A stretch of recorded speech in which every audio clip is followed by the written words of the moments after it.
Bismillahirrahmanirrahim. Elhamdülillahi Rabbil alemin. Vessalatu vesselamu ala seyyidina Muhammed Mustafa sallallahu aleyhi ve sellem. Summa amma ba'd. Assalamu aleykum hürmetli kadirli cemaat. Bükül maqtav Allahu subhanahu wa ta'ala'a bulsun. Huvel evvel vel ahir vel zahir vel batin ve huve bi kulli şeyin alim. Allahu subhanahu wa ta'ala bәріміздің бүкіл жаратылыстың Раббысы, ол ең алғашқы басталусыз, ол ең ақырғы аяқталусыз, ол өзінің құдіретіменен, өзінің жомарттығыменен, өзінің рахматыменен ол көрнеу. Ал өзінің заты, Аллаху субхану ва тааланың заты, ол көмес, ол барлық нәрсені білуші. Пайғамбар Мұхаммад алейхиссалам хадиси шәрифінде айтады: Аллахума антал аувалу лейса қаблака шей, ва анта ахиру лейса ба'дака шей, ва анта захиру лейса фауқака шей, ва анта батину лейса дунака шей. Раббым, сен ең алғашқысың, сенен алдын еш нәрсе жоқ, сен басталушысың. Сен ең ақырғысың, сенен кейін еш нәрсе жоқ. Сен ең жақынсың, сенен жақын еш нәрсе жоқ.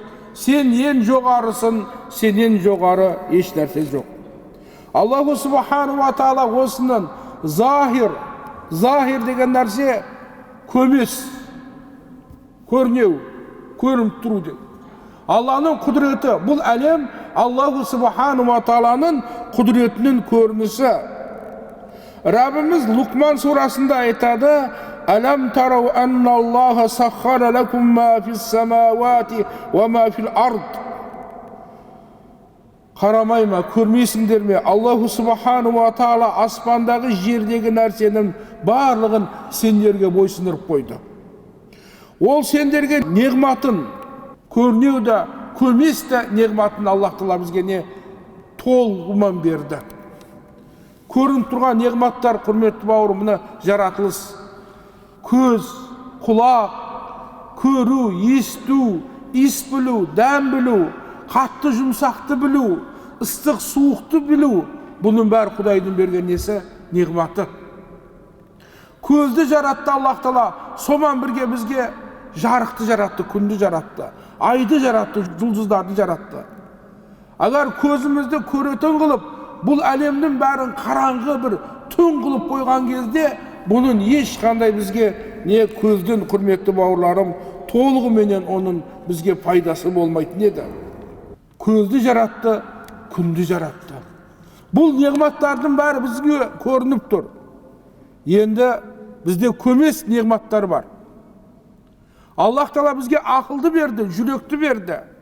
Соған бірге бізге нені берді? Құранды берді, хадисті берді. Адамның ақылы көз сияқты. Ал Құран мен хадис бұл күн сияқты нәрсе.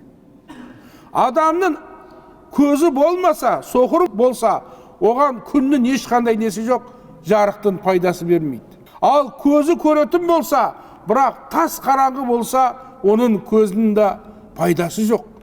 Сол сияқты Аллаху субхану ва таала сіздермен бізге ақыл нұрын берді. Ақылымызды тура жолға бастайтын қылып нені берді?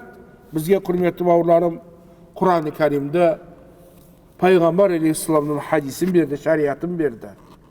Аллах Тағаланың мына құдіретінің әсерін біз көреміз. Ал Аллаху субхану ва тааланың оның қасиетті затын, оның сипаттарын біз жүрегімізбен сеземіз. Пайғамбар Мұхаммад Мұстафа саллаллаху алейхи уассаламға Макка мүшриктері келіп, сенің Раббың кім деген кезде Аллаху субхану ва таала аятты түсірді. Қалай тану керек Раббымызды? Аллаху субхану ва таала айтты: «Ва илахукум илаху вахиду, ла илаха илля хуар рахману рахим». Сендердің илахтарың бір ғана илах Аллах, одан өзге табынатын, сиына тұрған ешбір илах жоқ. Ол аса қамқор, ерекше мейірімді. Bunun mağanасы ne dedi?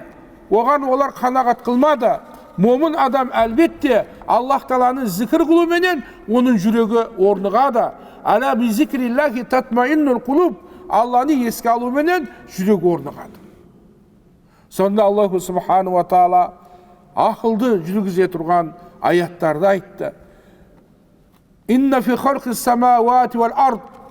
Әлбетте аспандар менен жердің жаратылуында, кеше мен күндіздің алма кезек ауысуында, адамдарға пайда беретін, адамдарға пайда беру үшін жүрген теңіздегі кемелерде Аллаху Субхану ва Таала аспаннан жаңбыр жаудырып, оман өлі жерді қайта тірілтуінде, ол жерде жан жануарды жаратуында, аспандар менен жердің арасында бойсынылған желдердің есуінде, болыттардың кезуінде ақылды адамдар үшін Алланың бар екеніне, бір екеніне не дейді, дәлелдері бар дейді.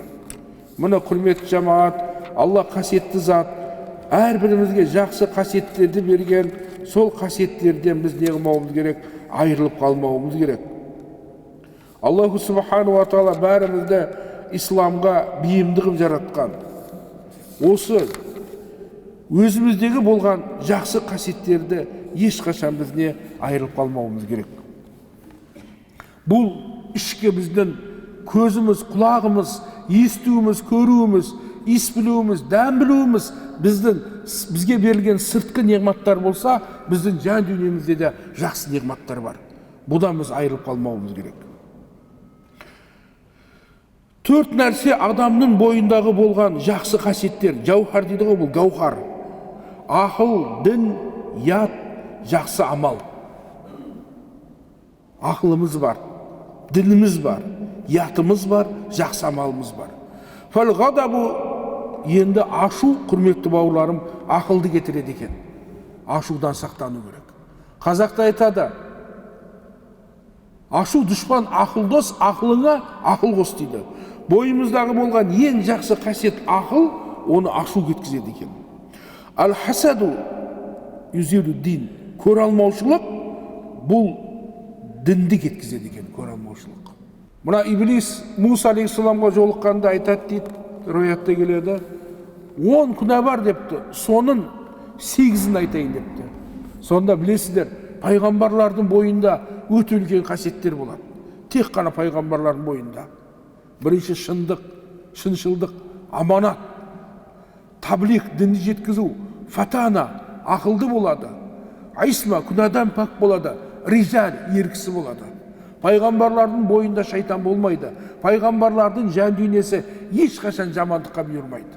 Пайғамбарлардың нәпсісі тек қана жақсылыққа бұйырады. Сонда айтады дейді, Иса алейхиссалам, Иблис, сол 8-інің керегі жоқ, 2-ін айтшы деп. Негізгі 2-ін жасап қойып отыр да. Сонда айтқан екен, Алланы рахматына ұзақтауыма 2 нәрсе болды. Бірінші тәкаппарлық, екіншіне көре алмаушылық. Бұл өте үлкен жаман нәрсе екен. Адамды да діннен шығарып қоятын құрметті бауырларым осы 5 нәрсе. Бірінші тәкаппарлық, екінші көре алмаушылық, үшінші надандық, төртінші нәпсі құмарлық, бесінші аса ұрушылдықпен ұлтшылдық адамды не қояды, діннен шығарып қояды. Пайғамбарымыз саллаллаху алейхи вассаламнан бір сахаба сұрады, я Расулулла, ұлтымды жақсы көрдім. Бұл мен ұлтшылмын ба деген еді. Жоқ, ұлтыңды жақсы көр. Ұлтшыл деген, нацист деген нәрсе бұл не? Ұлтың қате болып жатса да, оған сен жәрдем берсең, сонда сен ұлтшыл боласың. Біз ұлтымыз тембіз, біреуден артық, біреуден кем демейміз. Құдайға шүкір, бабамыз қазақ, осы өзінің ұлтын сыйлаған адам басқа ұлттарды да сыйлайды. Адамды сол жаңағы діннен шығарып қоя тұрған нәрсе, бұл ақылды кеткізе тұра тұрған ашу екен. Дінді құрта тұрған нәрсе бұл хасад, көре алмаушылық. Ятты кеткізе тұрған нәрсе бұл суғанақтық, сұрай беру. Ятты кеткізеді екен.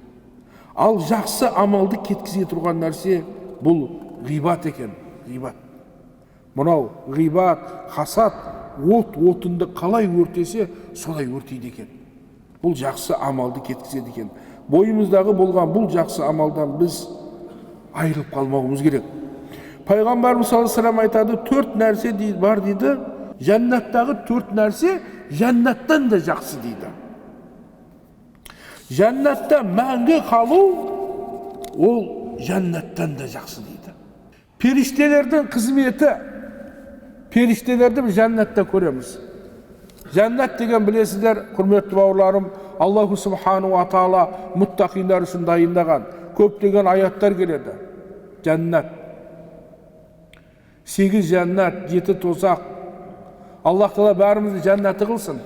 Адамдар жәннатқа ер кісілер 33, ал әйел кісілер 16 жас болып кіреді.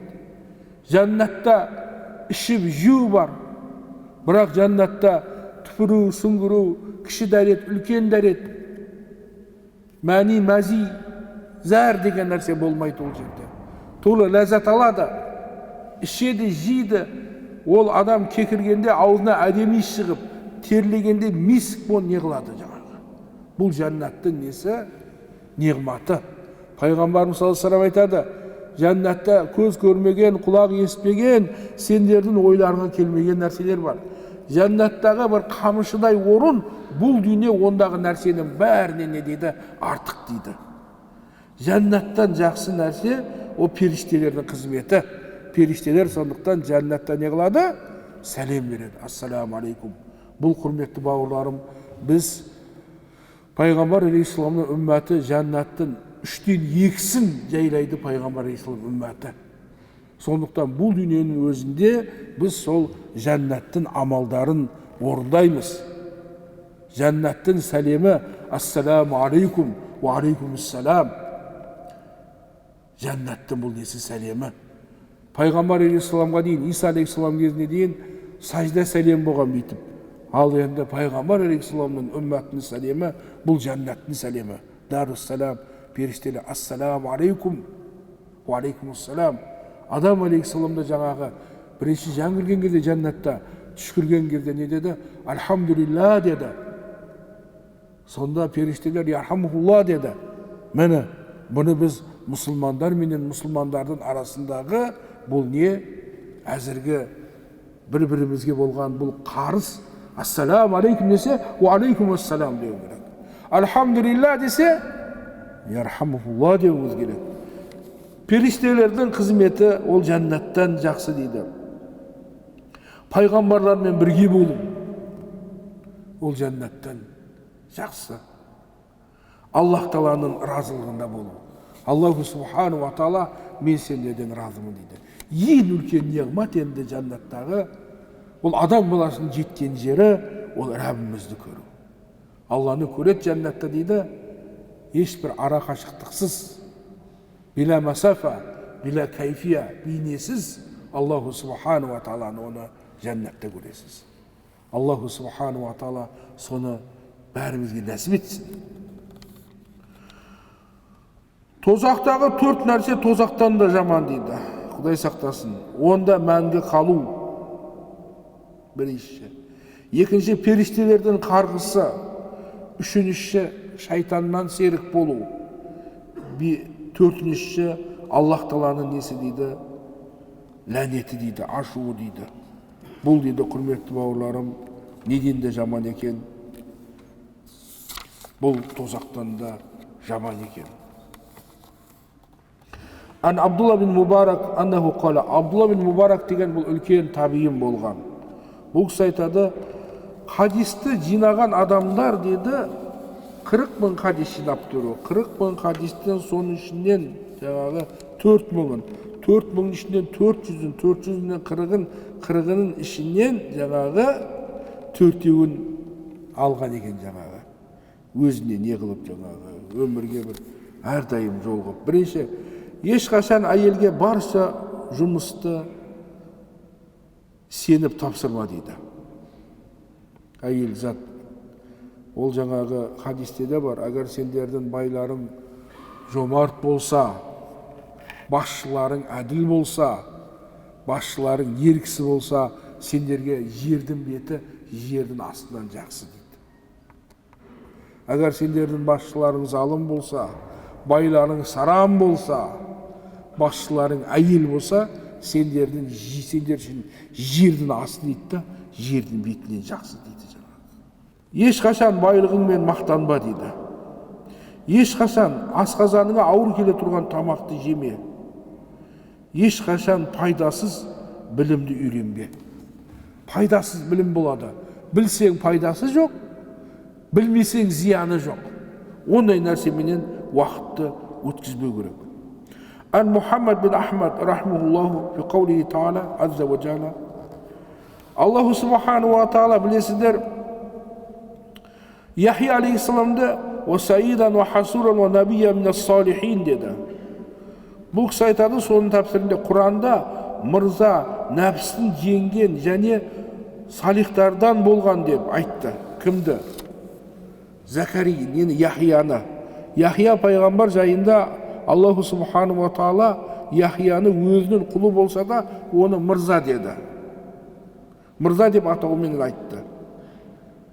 Бұған жаңағы айтылғанына, олай айтылуына ода неде болды дейді? 4 қасиет болды дейді. Бірінші, нәпсін толық жеңді.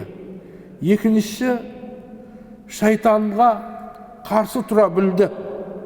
Үшінші, тілін тия білді. Бесінші, ашуын тізгіндей білді. Сондықтан ona не қылды? Құрметті деді.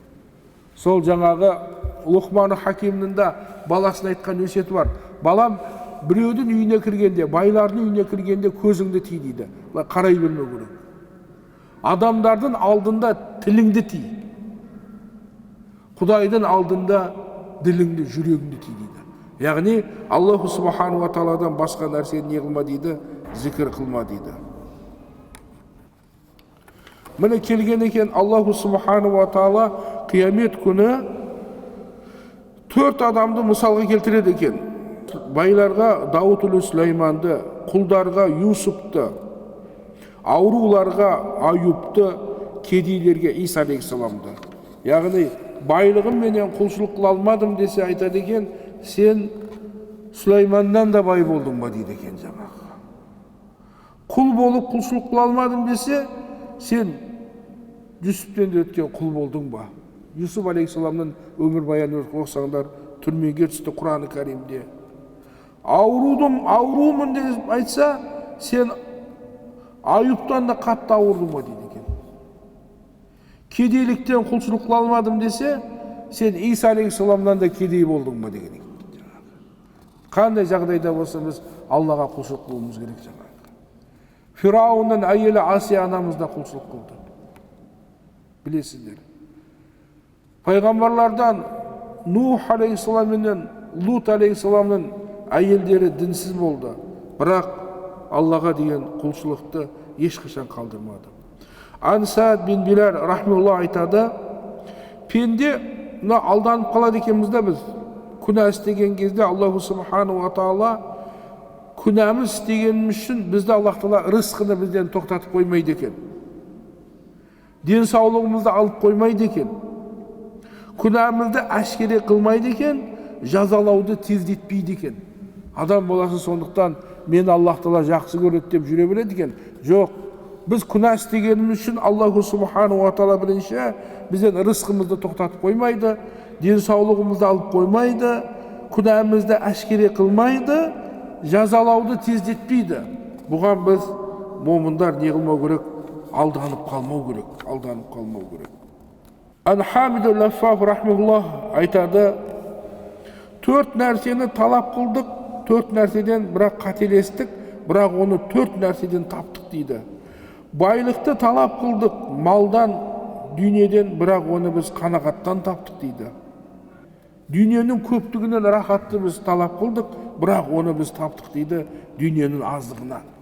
Дүниенің көп болған сайын адам қорқа бастайды да.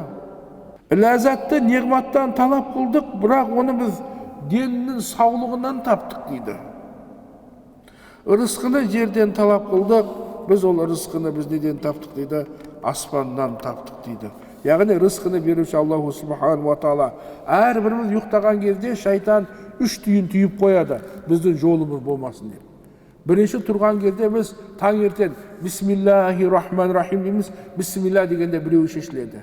Екінші дәрет алғанымызда екінші шешіледі. Үшінші қыбла қарап Аллах акбар дегенімізде міне не болады, құрметті бауырларым, үшінші шешіледі. Сонан біздің жолымыз ашық болады. Таңертең шыққан кезде дұға қылып, Аллахумма инна аузубикан адилла удалла азлима узлима деп дұға қылып, көлімізге кіргенде бисмиллахи-рахмани-рахим субханаллази саххара лана хаза ва ма кунна лаху муқринин ва инна иля раббина ламунқалибун дегеннен кейін біздің не болады, жолымыз ашық болады. Әлбетте жүніп болсақ ғұсыл болу керек, бұл таза бой дәрет, мынау дәретте жүрген кезде Аллаху субхану ва таала не дейді, рызқымызды көбейтеді. Али разиаллаху анху айтады, төрт нәрсенің азы да көп дейді, көбі да көп дейді. Ол не дейді? Ауру дейді. Азы да жаман, кедейлік, от және де дұшпандық дейді. Бұның азы да көп дейді, көбі да көп дейді жаңағы. Пайғамбарымыз саллаллаху алейхи ва саллям айтады, қиямет күні болған кезде мынау намаз оқығандардың намазын толығымен береді екен, есептеп. Ораза тұтқандардың оразасын береді, зекет бергендердің зекетін береді, қажылық қылғандардың қажылығын береді дейді. Соңыра одан кейін ауру, сұрқау, жабырқаған, оған сабыр еткен кісілерге келтіріледі. Олардың сабырлық сауабы таразға өлшенбестен оларға толығыменен оларға не қылады екен, береді екен. Сол кезде адамдардың барлығы ол дүниеде қиындыққа жетіп, осындай сауапқа кеңелсем деп не қылады екен, үміт қылады екен. Сондықтан құрметті бауырларым, Аллаху субхану ва таала кімге жаңағы қиындықты жіберсе, оны жек көргендігінен емес. Әлбетте адам ауырған кезде кафаратул зунуб, пайғамбар алейхиссаламның хадисі бар. Момынға қандай да бір қиындық жетсе, оған сабырлық қылса не болады? Оның күнәсі кешіріледі. Оның дәрежесі көтеріледі. Ғалымдар, данышпандар айтқан екен, құмары күшті болған адам, шахуаты күшейген адам, оған ол сөзсіз ол не қылады, үйленеді.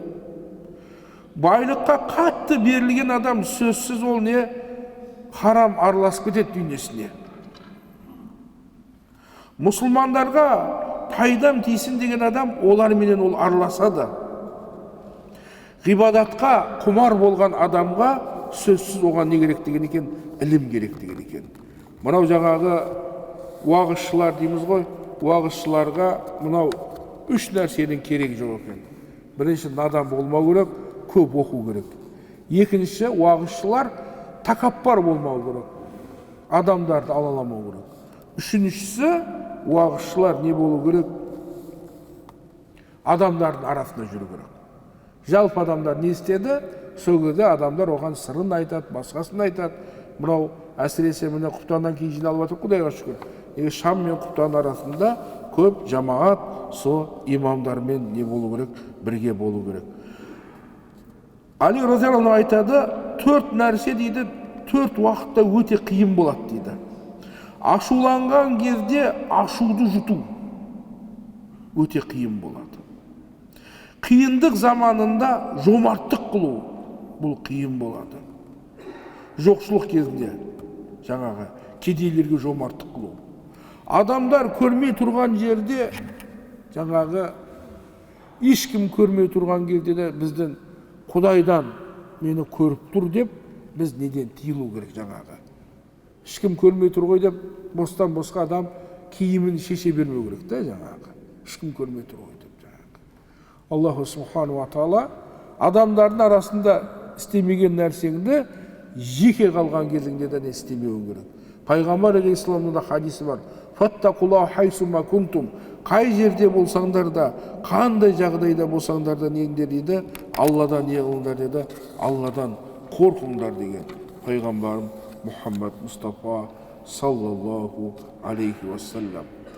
Міне құрметті жамағат, бұл жаңағы Ибн Хажар Асқаланидың топтаған несі, бұл көп сондай жаңағы екіліктен жаңағы ден бастап 10-ға дейін жинаған. Мынау жетіліктен де Құда қаласа біраз оқимыз, кейін Құда қаласа сіздерге иншалла не қыламыз, сұрақ қоямыз. Бұл хадисті, мынау хадисті келтірген екен, әлбетте бұны барлығыңыз білесіздер, онда да айтып кетсек артықшылығы жоқ. Абу Хурайрадан келген нәрсе, хадис, Аллаху Субхану ва Тағала қиямет күнінде 7 адамды аршының саясына алады. Ешбір сая қалмағанда. Бірақ соған біз ұмтылуымыз керек. Бірінші имамы әділ. Әділ. Тек қана бұл басшы емес. Әрбіріміз басшымыз. Күллікум масулун ан раятихи. Әрбірің сендер бақпансыңдар. Бақташы. Әрбір бақташы өзінің басшылығынан сұралады. Әйелімізден, балдарымыздан. Екінші, мынау шабун. Аллах Тағаланың ибадатында өскен адам. Әзір кезде міне балдарды тәрбиелеуге бүкіл мүмкіндік болып жатыр. Адам Аллах Тағала перзент береді, тап-таза қылып, ұл қызды осыны жақсылап тәрбиелеуге бүкіл аз мүмкіншілік бар. Мешітке, сабақтан кейін мешітке алып келіп, медреселеріміз колледж болып жатыр, медресені оқытып, университетті оқытып, тезірек үйлендіріп, жақсы жаңағы фитратта туғанда қандай таза болса, солай өткен адам, ол өте не бақытты адам.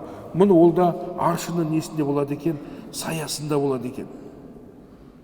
Үшінші, жеке қалып, Аллах Тағаланы еске алып, Аллах Тағаладан қорқып жылаған адам. Құдайдан жылаған көзге оны орт не қылмайды, күйдірмейді, шарпымайды оны. Жүрегі мешіттерге байланған адам. Мешіттен қайтса қаша мешітке барам деп. Бесіншісі, оң қолы берген садақаны соң қолы бермеген. Алтыншы, Құдай үшін дос болып, Құдай үшін неған ажыралғандар. Жетінші, бір сұлу мансапты әйел оны жаман жолға шақырса, мен Құдайдан қорқам деп бармаса, яғағы Юсуф алейхиссалам сияқты. Немесе жақсы бір әйелді жаман еркек жолға шақырса, ол да бармаса, осылар не болады? Аршының саясында болады. Абу Бәкір Сыддық айтқан екен, білесіздер, Абу Бәкір Сыддық пайғамбар алейхиссаламның ең жақын досы, өте жомарт. Ол кісі айтқан екен, мына Құдай жолындағы жұмсамаған мал, бақылдардың дейді, сарандардың дүниесі 7 нәрсенің бірінде оның малы құриды депті. Бірінші ол өледі депті, оның мұрагерлері дүниесін Құдайдың жолын емес басқа жолға жұмсайды депті.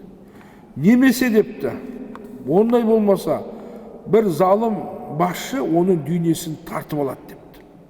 Ол болмаса, үшінші, ол нәпсіге беріліп, дүниесін босқа жұмсайды. Әзір кезде мынау казино, басқа нәрселерге. Төртінші депті, болмаса, дүниесін бір болмаған үлкен зәулім сарай салам деп, соған кеткізеді депті. Болмаса, дүниесіне бір үлкен бір апат келеді. Аспаннан ба, жерден ба апат келеді. Бесінші. Алтыншы, оның дүниесін біреу ұрлап кетеді. Жетінші, дүниесін бір жерге жасырады да, оның қай жерде жасырғанын ол не қойды да білмей қалады дейді. Бұл кісі Абу Бәкір Сыддықтың айтып атқан нәрсесі, Құдай берген дүниені Алла жолында не қылу керек? Жұмсау керек. Сонда ғана не болады? Еселейді. Омар разиаллаху анху айтқан екен, кімнің күлкісі көбейсе, кім көп күлсе дейді, оның дейді айбаты кетеді дейді. Көп күлген жақсы емес, көп күлген. Пайғамбар Мұхаммад алейхиссалам да күлген, бірақ ақақалап күлмеген біз сияқты, жымиған. Кей кезде ол күлген пайғамбар алейхиссалам. Бір хадисте жаңағы Аллаху Субхану ва Тағала қиямет күні бір пендені үлкен күнәларын дейді да жасырады екен да, майда күнәларын көрсетеді екен. Пенде мынаны істедің ғой дейді екен. Жаңа пенде Алланың алдында тұр. Ойлайткенде пенде, әгер бұдан мен бас тартсам, ана үлкен күнәларды көрсетсе, сонда масқара болам дейді екен да. Одан көрі осы күнәларымды мен не қылайын? Мойындайын. енді Алланың алдында ешкім қашып құтыла алмайды ғой. Істедім дейді екен. Бір себепкер болды ма десе, жоқ, себеп болған жоқ, Раббим осыны істедім дейді екен. Мені азаптаймын десе, ол дүниеде мен сені жасырдым, бұл дүниеде кешірдім, сауаптарыңды, енді күнәларыңды сауапқа айналдырады екен.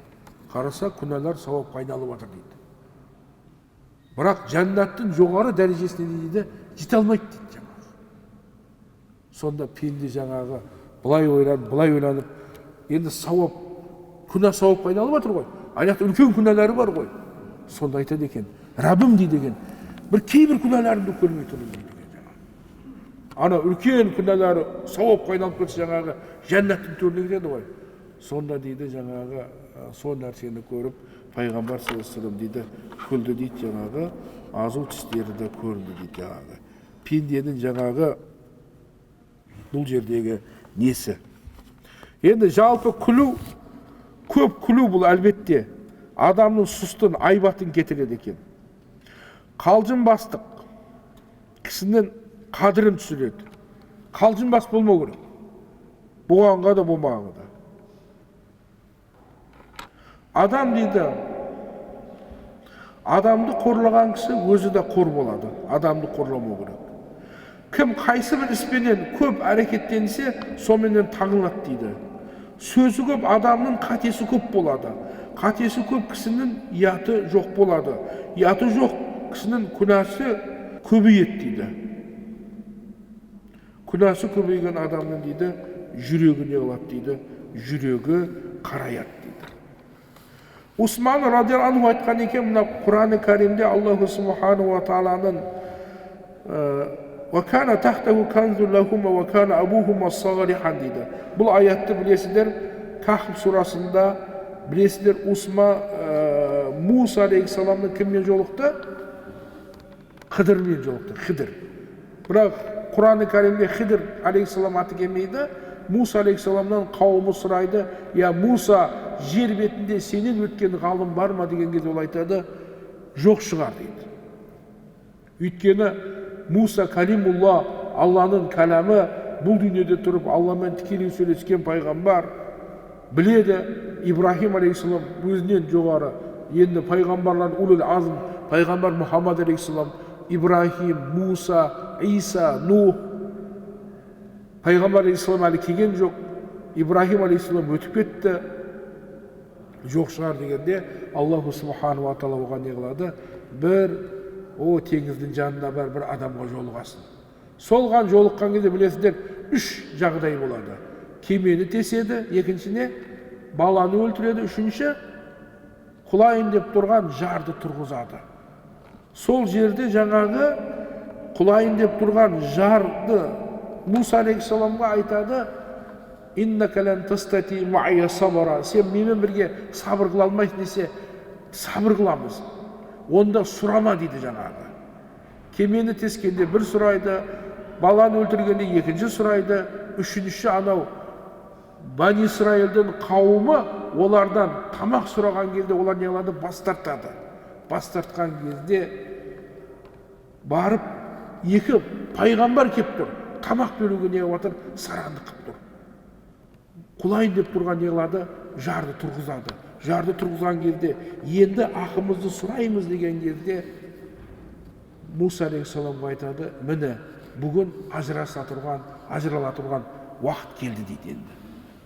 Пайғамбар саллаллаху алейхи ва саллям айтады, Аллах тағала Мусаның рахматын алсын, және сабырлы қылған кезде одан да көбірек бізге нелер қалдыратын еді дейді.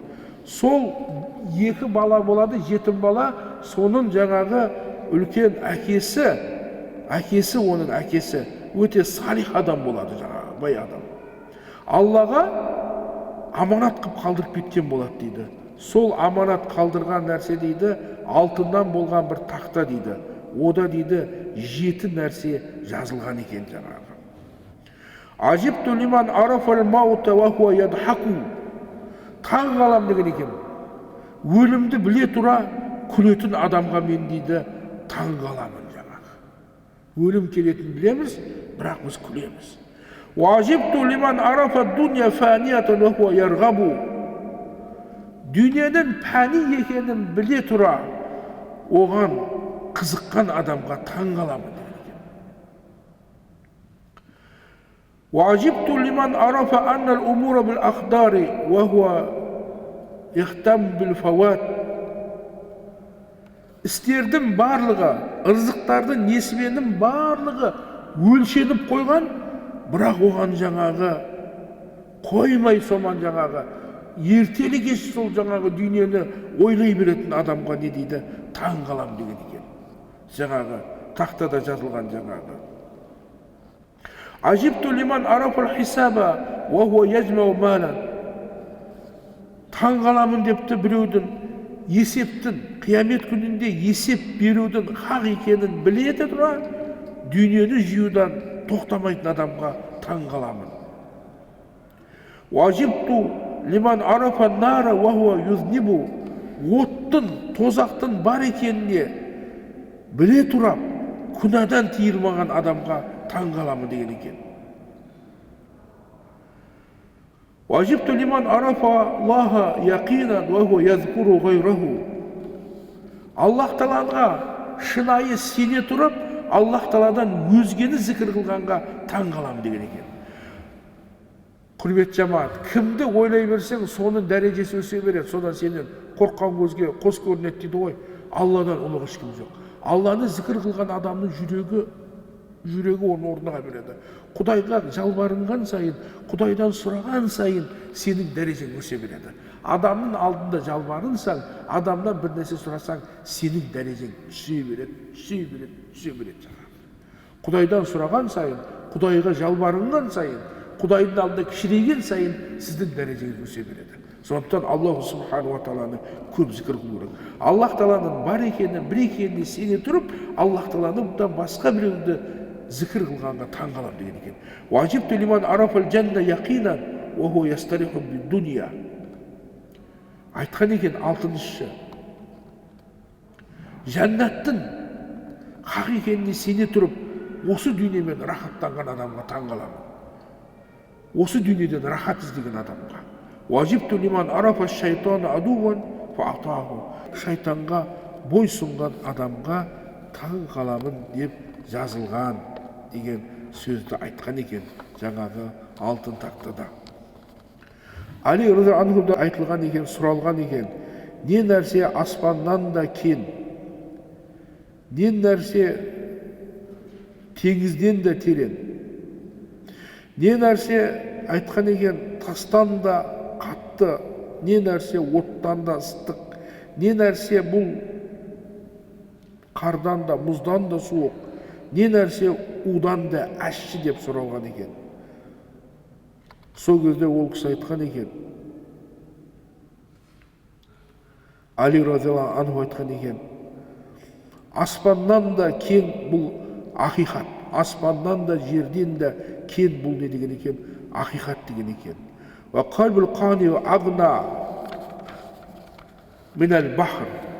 Хазіреті Али разияллаху анху айтып отыр, аспаннан ауыр, жерден кен, теңізден терең, тастан қатты, оттан ыстық, аяздан суық, удан әшші нәрсе не деп сұралғанда, сонда Хазірет Али айтқан екен, жақсы адамға таң қалу не дейді? Ақиқат дейді, жерден де кен дейді. Қанағат дейді, бұл теңізден де терең. Мұнафықтың жүрегі тастан да қатты. Қаттыгез патшаның билігі оттан да ыстық. Саранға мұқтаж болу аяздан да суық. Сабыр, қиындыққа сабырлық қылу, бұл не дейді? Удан да әшші деген екен. Мына құрметті жамаат, бұл Құдай сақтасын, мынау жүректің қатты болуы Құран-ы Кәрімде мынау яһудилерді нелерді айтады, жаңағы білесіздер, Бақара сурасында жаңағы Аллаху Субхану ва Тағала өлген адамды көз алдарында қайта тірілтсе де, олардың жүрегі не қылып кетті дейді? Қатайып кетті дейді. Олардың жүрегін Құран-ы Кәрімде тастай дейді, тастан да қатты дейді. Кейбір тастар не қылады дейді? Ол жаңағы кейбір тастар жаңағы таудан құлайды. Кейбір тастардың арасында не қылады? одан су шығады. Мынау жаңағы мұнафықтың жүрегі Алла асырасын, бұл не болады, не дейді, тастан да не дейді, тастан да қатты дейді. Әлбетте жаңағы жүректің жаңағы өте жұмсақ болғаны да болмайды, жаңағы жүректің өте қатты болғанда болмайды. Тастан еш нәрсе өнім бермейді, ал жаңағы су сияқты жер жаңағы батпақ болса, жаңағы мұлтылдап жатқан, одан да еш нәрсе өспейді. Жер деген сияқты жүрек деген нәрсе, сонда жаңағы бір қаттылық болу керек, бірақ тастан да не болмау керек, қатты болмау керек. Пайғамбар Мұхаммад алейхиссалам айтады, 7 адамға Аллаху субхану ва таала қиямет күнінде дейді, оған дейді, рахмат назарменен қарамайды дейді. Олардың күнәләрінде кешірмейді дейді. Оларды дейді, не дейді, тозаққа кіргізеді дейді. Біріншіне мынау елде реткі отқан нәрсе, әл-фаил вәл мафул, мынау гей дейміз ғой, Құдай сақтасын, еркек пен еркектің қосылуы. Бұны Аллах тағала оған рахмат назарымен қарамайды дейді. Оны дейді, күнәләрінде кешірмейді, жаһаннамға кіргізеді. Бұл қазақ халқында елінде болмаған нәрсе, Құдай сақтасын. Бұл Лут қауымы. Білесіздер, Құран-ы Кәримде Лут деген қауым өткен. Арабтар лауат дейді бұл жаңағы. Аллаху субхану ва таала 2 азапты жіберген болған жаңағы. Бірінші оны көтеріп неге түсірді, одан кейін не қылды? Оттан тас жаудырған болған жаңағы. Лут қауымына періштелер келіп. Бұл өте үлкен күнә. Аллаху субхану ва таала оны не қылмайды. Екінші, аннакил биядихи, қолыменен жаңағы шахватын тойдырушы. Бұған да Аллах тағала қарамайды. Жаман нәрсе. Әзір кезде ондай нәрселер болып жатыр. Әйелдерге де анау нені сатып жаңағы қолдан жасалған. Бұл нәрсенің бәріне не болу керек? Ұзақ болу керек. Үшінші, Құдай сақтасын, хайуанменен жыныс ғалақаға түсу. Бұл да өте үлкен күнә. Мынау жаңағы демократия, торы біз демократиялық елміз, демократияның болмысын жақсыны алу керек. Дін еркіндігі, тіл еркіндігі, дәстүрімізді, тарихымызды біліп жатырық. Ал Құдай сақтасын, жаман. Ол жаңағы іріткілердің керегі жоқ. Еркекпен еркек үйлену, қатынмен қатын үйлену, хайуанға үйлену, еркекті қатын қылу, қатынды еркек қылу. Бұл нәрсенің бәрінен момын адам не болу керек? Бауырларым не болу керек? Ұзақ болу керек жаңағы. Төртінші, әйелдің артына ненен келу жаңағы. Нисаукум харсулакум фаату харсакум анна ши'тум дейді. Әйелдердің сендердің егін-еге тұрған орындарың. Оны анна деген кайфа, айна емес, қалаған жерінен емес, әйелдің перзент келе тұрған, оны алдынан ғана қосылу керек.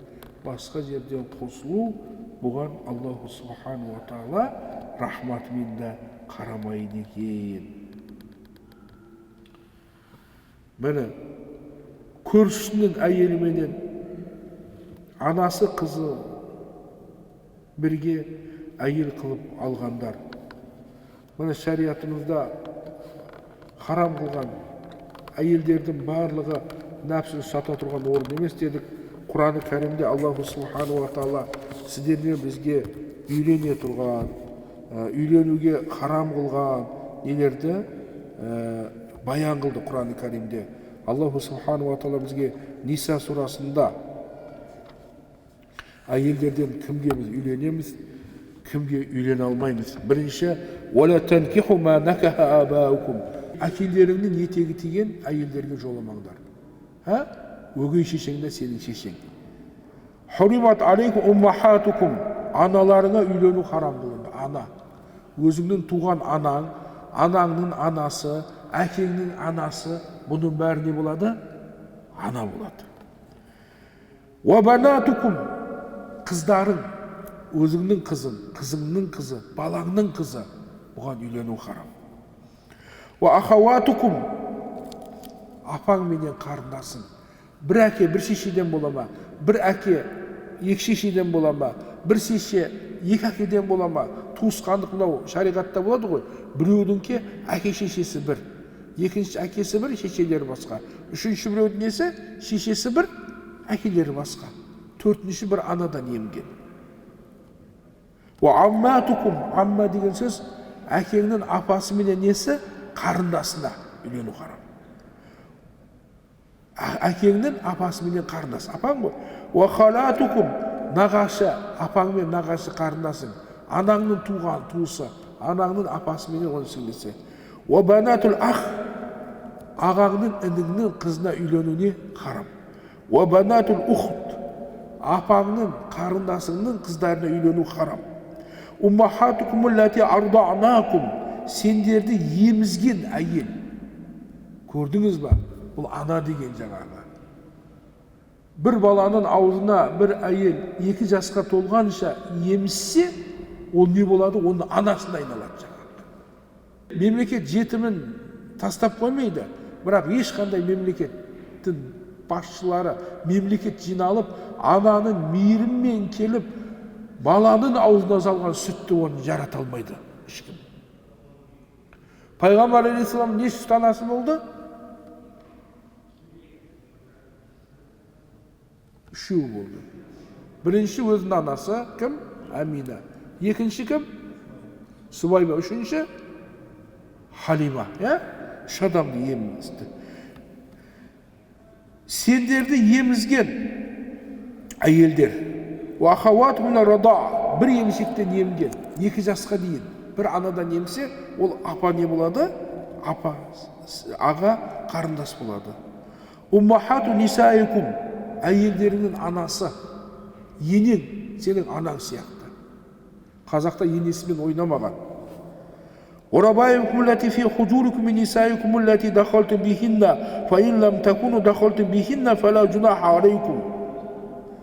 Бір әйелге үйленсең, оның артына бір қыз келсе, сен әйелге үйленіп тұрып, некеңді қиып төсектес болсаң, бір төсекке басыңды қоссаң, анау артынан келген қыз сенің қызың болады.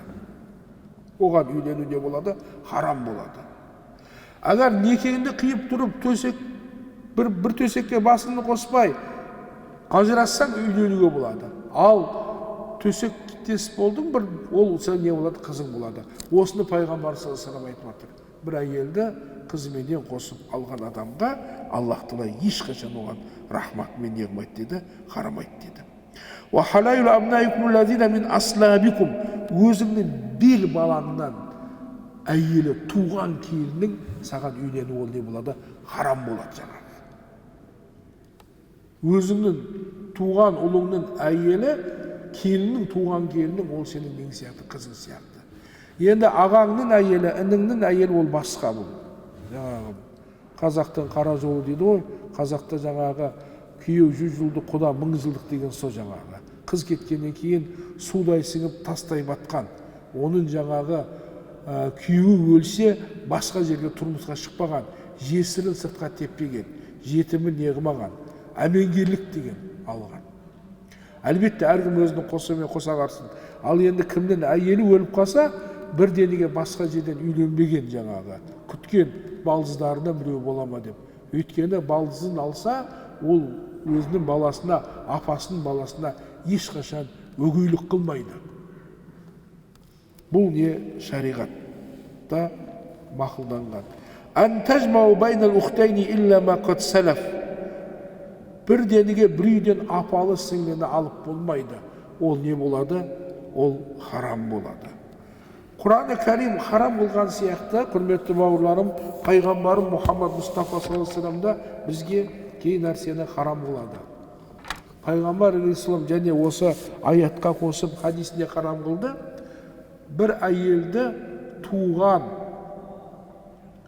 әкесінің қарындасы менен, әкесінің сіңлісі менен, әкесінің қарындасы мен, әкесінің әпкесі менен, немесе бір әйелді туған нағашы әпкесі мен, нағашы сіңлісі менен алуға болмайды.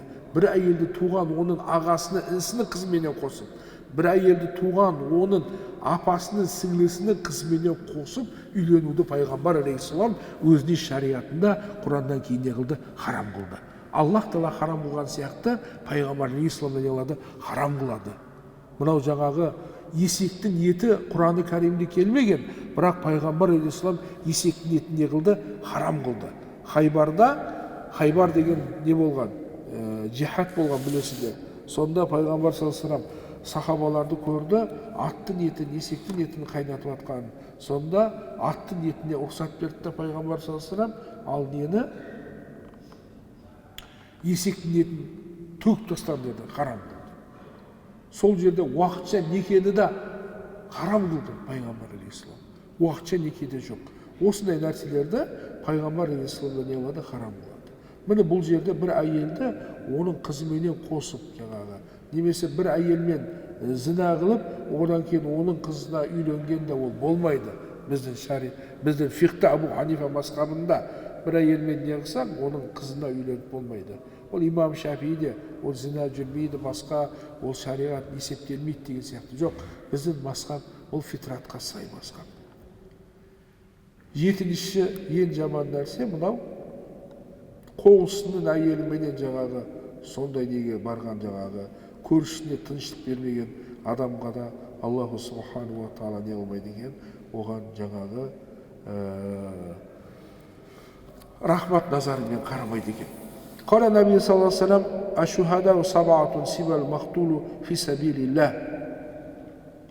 Енді Алла жолындағы жаңағы шахидтерден, Алла жолында өлген шахидтерден өзге шахидтің дәрежесін ала тұрған адамдар бар деген жаңағы.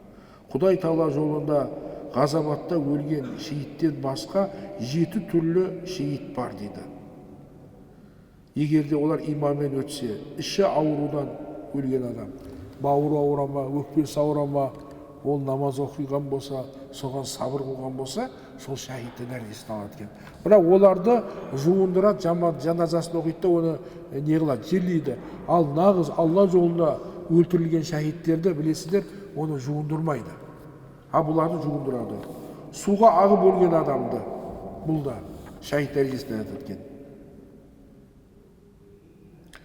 Көкірегі ауырып өлген адамды, обадан өлген адамды, оба білесіздер, аурудан, өртке жанып өлген адамды, тас басып өлген адамды, босану үстіндегі өлген әйелді да Аллаху субхану ва тағала не қылады екен, шахидтік дәрежесінде болады екен жаңағы. Әзір кезде көп бізден сұралады жаңағы, ол дәрігерлер үйтіп айтып жатыр, бүйтіп айтып жатыр, іштегі баланы аборт жасайды, Құдай сақтасын. Бұндай нәрсе бар ғой, өте қиын. Көп мынау нелерде келеді, жаман жолдан жүріп қойдым, енді ағам білсе өлтіреді, не қылса не қылады, мен аборт жасайын ба? Сол істеген өзі бір күнә, енді аборт жасаған, енді ол екінші күнә болады да. Тіпті аборт деген нәрсеге ұмтылмау керек. Бұл тек қана 4 айға дейін жан біткенінше адамға бір кейін керек болса, сол кезде ғана 4 айға дейін. 4 айдан кейін барып аборт жасату, бұл адам өлтіргенменен барабар болады. Ғалымдар тартысады енді, агар бұл 4 айдан кейін әйел өліп кететін болса, қандай жағдайда? Сол кезде бір ұрсат беретін ғалымдар бар. Өйткені балаға жүктелген нәрсе жоқ. Ол тек қана мұраға ғана еге болады туылған, мұраға. Ана әйелдің үстінде намазы бар, оразасы бар, зекеті бар, құлшылығы бар. Сондықтан баланы алып тастауға мақұлдайтындар бар. Бірақ көп ғалымдар айтады, Аллаға тапсырсын дейді. Өйткені Құдайдың қолында ғой дейді. Адамдарды айтқан болмайды ғой.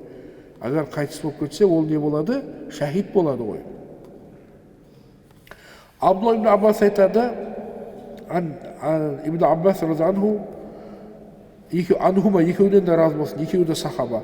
Хаққу алал ақил аяқтара сабаан аля сабаа. Айтқан екен ол кісі, ақылды адамға 7 нәрсенің орнына басқа 7 нәрсені таңдау ақылды адамға тиісті деген екен. Байлықты тастап, байлыққа қызықпау. Екінші, қошеметті тастап, қарапайымдылықты болу.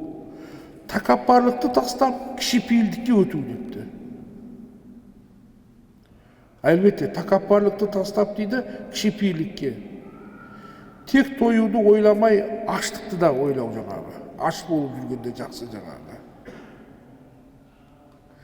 Тек шатақты ойламай, тек дейді шаттықты, қуанышты ойламай дейді, ақыретті де ойлап, уайымде болған жақсы депті.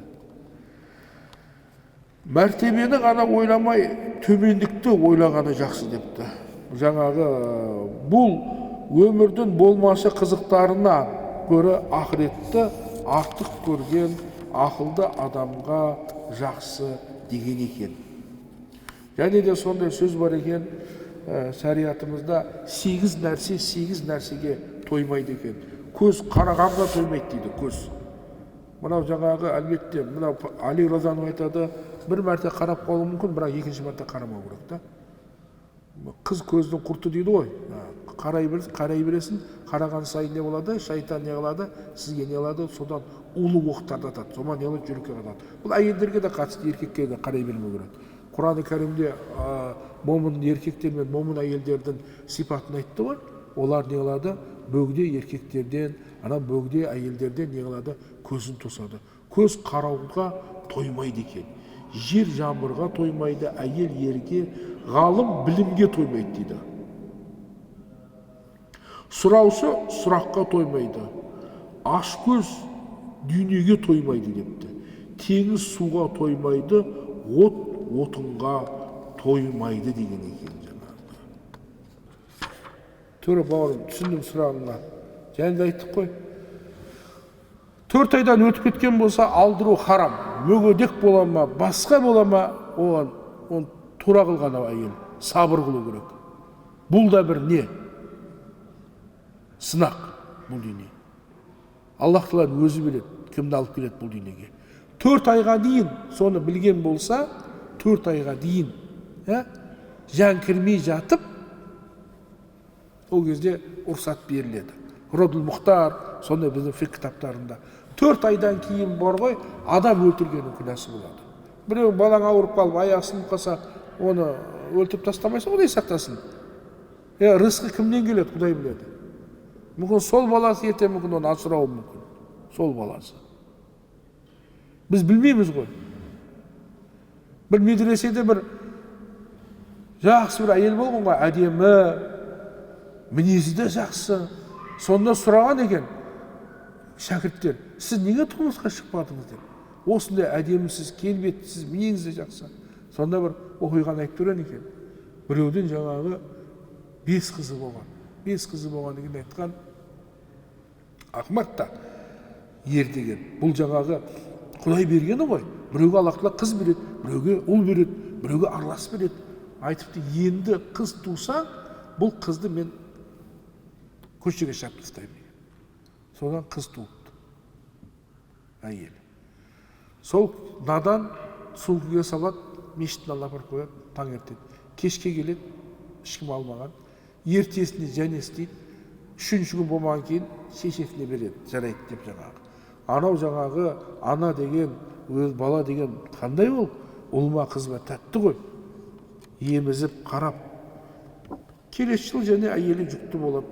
Және сол сөзді айтады. Қыз туса, енді мен үйге кіргізбеймін, зинат демеймін. Ұл туады.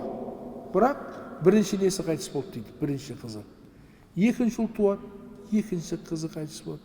Үшіншіде Құдай ұл береді, үшінші қызы, төртіншінде төртінші қызы, 5-те не алады?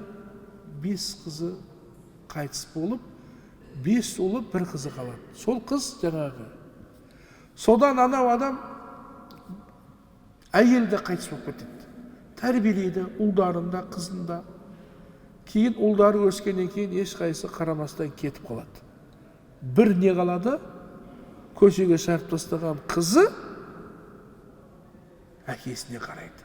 Сол қыз менмін дейді. Міне. Аллах Тағала қыздан бере ме, ұлдан бере ме?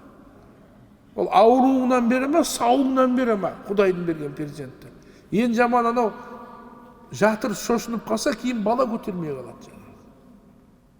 Соман рызқы келуі мүмкін. Аллаху Субхану ва Тааланың Рахим деген сипаты бар. Бисмиллахи-рахмани-рахим дейміз. Рахим деген кім ол? Аса қамқор, ерекше мейірімді. Рахим деген тек қана момындарға, рахман бұл дүниеде бәріне жаңағы, рахим деген тек қана өзіне жақын тартып. Кей кезде тойдан кейін айтады ғой не ағайындар, өзіміз отырайық дейді, құдалар жекжаттар кеткеннен кейін өзіміз сырласайық деген сияқты. Аллаху субхану ва тағаланың сол сипаты рахим. Өзін Алланы біреуге теңеп болмайды адамға, өзіне момындарға не мейірімді. Мейірімді. Рахим. Мысалы сен 3 балаң бар. Қайсы балаңа мейірімділік қыласың? Ішінде ауырғанына мейірімділік қыласың. Ауруға Аллах Тағаланың мейірімі көбірек болады. Соған жәрдем бергенге оған еселеп не болады? Бала деген Алланың неғматы дейді, қыз деген Алланың рахматы дейді. Неғмат бұл дүниеде пайдаланасың.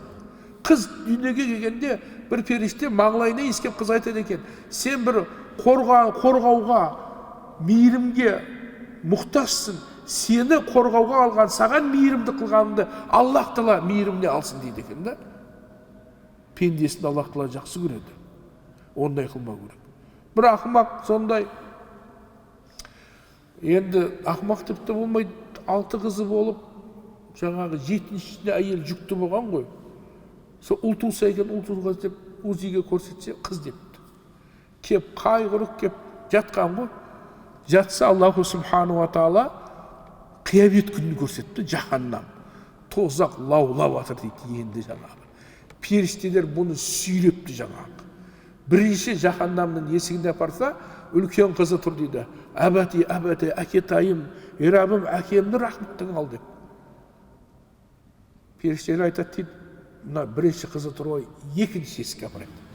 Екінші жаһаннам қарса дейді, екінші тұр дейді. 3-те 3-ші, 4-те 4-ші, 5-те 5-ші, 6-да 6-шы қызы тұр дейді. 6-да 6, енді 7-шіне апарайық деген ғой. Сондан айтады дейді, Раббым, әйелім қыз тусын, ұл тумасын, қыз тусын жаңағы. 7-ші мен үшін жабық болсын деп. Оянып кеткен ғой. Мен айтады, айналайын, қыз ту, ұлдың керегі жоқ. Маған жаһаннамның есігі жабық болсын. Пайғамбар алейхиссалам айтқан жоқ, кім 3 баласын үйлендіріп не қылса, оған жәннат уажып болады деген хадис бар ма? 3 қызын деді, оңай емес. Ертең бұл енді тура өзіміздің жігіткенді бересің де енді. Қызыңды сұрап келеді, қарындасың сұрап келеді. Оңай емес ол. Оңай емес. Әгер дүниеге Құдай қыз берген кезінде біреу кеп саған $1 миллион беремін десе де бермейсің ол қызыңды. Жүрегіңнің қуанышы, көзіңнің жемісі. Ал бірақ бойжеткеннен кейін $5-6 мың жұмсап не қыласың? Ұзатасың. Енді сен оның егесі емессің ғой. Сен әкесісің ғой енді оның. Әйелдер, еркектер үшін, еркектер әйелдер үшін жаралған. Енді оны ұзату керек. Пайғамбар алейхиссаламның хадисі, ажалату мина шайтан, асығыс шайтаннан. Тек қана мына 5 жерде адам асығу керек, құлшылыққа асығу керек, қарызды өтеуге асығу керек, таубаға асығу керек, адам өлсе жерлеуге асығу керек. Қыз бойжеткеннен кейін оның қадір түсірмей, оны не қылу керек? Қыз сұрап келсе, оны беру керек. Бірақ 2 нәрсесіне қарау керек. Қызды сұрап келгеннен. Дініне қарау керек, мінезіне қарау керек. Діні жақсы болса, мінезі жақсы болса, қыздарыңды беріңдер, бермесеңдер жер бетінде не болады деді? Опасыздық болады деді. Фасад болады деді. Сондықтан ол ұл бола ма, қыз бола ма, ауру бола ма, не бола ма, оны жаңағы сабыр қылу керек бауырларым. Соған мүмкін сол оған қарауы мүмкін жаңағы. Балаңның күшті болуынан, дүниесі көп болуының саған абырой емес, балаңның саған мейірімді болуы. Қарындасыңның, қызыңның сұлу болуы абыройлы емес, қарындасың мен қызыңның ятты болуы, иманды болуы саған абырой жаңағы, намысты болуы абырой. Әлбетте оны жаңағы Құдайдың берген сынағы ғой ол. Оны тура қылады, оны жігерлендіріп қою керек. Тура қылдыңыз, иншалла. Одан кейін Аллах Тағала перзент береді. Сабыр қылу керек. Бұл дүние осындай. 3 нәрсе сабырлық дедік қой. Бірінші Аллах Тағаланың бұл тағдыры. Екінші құлшылыққа. Тағдыр деген мұсибат болып келеді, жақсылық келеді, бәрі мұсибат. Үшіншісі не? Күнәдан тыйылған, бұл не? Сабырлық. Енді ол сен сен имамға өтпейсің. Енді сол бауырым осы нәрсені халық болып, ел болып, әзір медреселер бар. Әлбетте оның артында сен тұру жарамайды саған. Оның артында тұр. Жақсы оқитын адам, қате оқитын адам артында тұрмайды. Құран неған кезде де айтады ғой, жаңа бірінші Құранды, сүннәні біле тұрған, екінші жақсы оқитын. Оны ақсақалдың ауылдан балдарды оқытуың керек сен. Болмаса өзің оқуың керек. Өзің оқи алмадың ба, бір баланы әкеп оқыт ауылдан. Сол фарзы кифая. Әгер оқытпасаңдар бәрі күнәһар болады. Фарзы айн, фарзы кифая бар. Фарзы айн деген 5 уақыт намазымыз, оразамыз, зекетіміз. Ауылда әгер не былай тұрсын жаңағы, діни жоғары тұрсын. Бір тіс доктор жоқ болса, ауылдағылар қиналып бара алмай жатса, сол жерден бір адамды тіс докторға оқыту не болады, сол елге не болып қалады? Фарз кифая болып қалады. Оны оқыту керек. Я көп ақсақалдар. Оларға да Алла разы болсын, кейін кезде олар не қылды жаңағы, дінді ұстап тұрды. Бізде де бар еді, нанастайын дейді. Аға, настайын деп айтты, нанастайын дейді, нанастайын. Секіріп кетті. Сондай болып қалған. Тіл үйреніп қалған, нанастайын деген сияқты. Ол болмайды ол жаңағы. Әлбетте аяттың мағынасы өзгеріп кетсе, намаз не болады? Намаз бұзылады жаңағы. Араб тіліндегі білесіңдер ғой, бір әріп нені бұзып жібереді жаңағы. Арақтың жаңағы екінші, бірінші арақ 4 жолда харам болды ғой. Бірінші айтты Аллаху субхану ва тағала, жүзімнен, құрмадан сендер жақсы нәрсені шығарасыңдар, арақты да шығарасыңдар деді. Сонда жақсылық пен жамандықты теңегеннен кейін көп сахабалар қойды. Бекерге Алла теңеп атқан жоқ деп.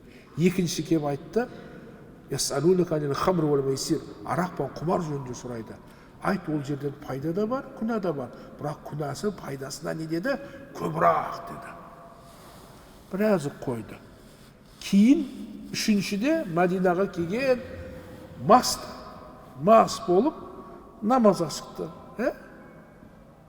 Құл я айюхал кафирун ла а'буду ма та'будун. Айты, Мұхаммад, ей кәпірлер деп айт. Мен сендердің құлшылық қылған нәрселерге мен құлшылық қылмаймын деген нәрсені қалып кетті бір әріп. Құдай сақтасын, адам тілі бармайды. Не деді? Не мағына шығады? Сендердің құлшылық қылғандарыңа мен де, Құдай сақтасын, құлшылық қыламын деген сөз шықты. Хашу, не хашу деген сияқты нені қалып кетті осы? Ля. Аны нерде айқай шу болды. Ей, 13 жыл таяқ жеп, өш жерге келген кезде не болды бұл намаз? Аллаху субхану ва тағала 3-ші аятты түсті. Уәлә тақрабус салаты ва антум сукара. Сендер мас қалдарыңда намазға не қылмаңдар деді? Жоламаңдар деді. Көбі тиылды. Омар ибн Хаттаб дұға қылатын. Раббым, пайғамбар алейхиссаламның көзі тірісінде осы арақ кескін түрде харам болса дейді. Таң намазда ішетін болса не болып қалады? Пешінен кейін асырдан кейін шамнан кейін құптан, түн ұзақ кезде давай жігіттер құптаннан кейін ішейік, таң атқанша не болады? Кайып тарқайды, жүгініп шайын намазға келеміз. Ішкеннен кейін адамда ақыл бола ма? Сол кезде тартыс басталды. Бізде де бар. Мынау ұру менен мақтан ең жаман нәрсе. Олар не деді? Құрайш деді, бұл арабтардың ядросы ғой, негізі Құрайш қой деді. Құрайш болмаса бұл не бұл деген. Содан кейін ол ансарларға ол Аус пен Хазражға жақсы тие ма? Біреу ата-бабасын мақтап атса, сен ата-бабаң не болды сонда дейді. Қазақстан тек қана соны ата-бабасы қорғап қалды деген сияқты болады ғой. Соны айтты, ей, сендер мықты болсаңдар, сендерге нұр келді, пайғамбар келді, соны көшуге мәжбүр болды, қуып шықтыңдар ғой деді ол. О, әкең не деп жатыр, сол жерде төбелес болды. Түйені несімен ұрып, не қылды? Басын жарды. Міне Аллаху субхану ва тағала 4-ші ақырғы аятты түсірді. Иннамал хамру вал майсир, арақ, құмар, палашу, бұтқа табыну, риджс, лас нәрсе. Амалы шайтанның амалы бұл. Әлбетте арақ пен құмар арқылы сендерді зікірден тосады, және де не болады? Алдарында дұшпандық. Сол сияқты құрметті бауырым, ол тастап кететін болса, не болады? Намаз бұзылады, намаз. Мағына өзгеріп кететін болса.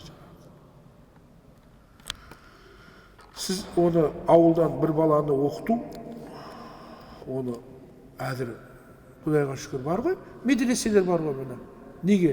Медреседе Қазақстандағы 9 медресе бар екен білесіздер ме? Оның бәрі тегін оқытады. Нұр Барақта не бар? Грант бар. Алхамдулиллахи раббил аламин, уассалату вассаламу аля сайидина Мухаммад Мустафа саллаллаху алейхи вассалам. Амин. ربنا لا تزغ قلوبنا بعد إذ هديتنا وهب لنا من لدنك رحمة إنك أنت الوهاب. Жаратқан жалғыз егем. Өзіңнің рахман рахим, маликул құддусу, саламул муъминул мухайминул азизул жаббарул мутакаббир болған көркем есімдерімен ұлы сипаттарын жүрегімде жатқылар Раббым. Бір ғана өзіңе құлшылық қылатын, бір ғана өзіңнен сұрайтын момын мұсылмандардан қыл Раббым. Өзіңе деген, Құранға деген, пайғамбар исламға деген, оның хадисіне деген, пайғамбар исламның масумын, оның хақтығын, оның пәктігін, оның сүннеттерін жүрегімде жатқылар Раббым. Мына Құранды түсініп оған амал қылатындардан қыл Раббым. Раббым, иманымызды, жанымызды, тәнімізді, абыройымызды, отбасымызды, елімізді, дінімізді, жерімізді, ауыз бір сенің ынтымағымызды өзің қорғаған Раббым. Ислам дініне қуат бер, мұсылмандарға бірлік бер Раббым. Бүкіл елімізде осындай зәулім үлкен мешіттер болып, ішінде жастарымыз, жамаатымыз толуын өзің нәсіп ет Раббым. Жастарымыз намысты, қыздарымыз ибалы, иманды болсын Раббым. Осы Қазақстан жері не Раббым? Мұсылман қаракөздерге толтыр Раббым. Өзіңнен өзгеге бізді тәуелді қылмай Раббым. Тәуелсіздігімізді мәңгілікке қыл Раббым. Бір ғана бізді өзіңе тәуелді қыл. Пендеге пенде қылып қоймай Раббым. Алхамдулиллахи раббил аламин. Уассалату вассаламу аля сайидина Мухаммад Мустафа саллаллаху алейхи вассалам. Бирахмати рахмин.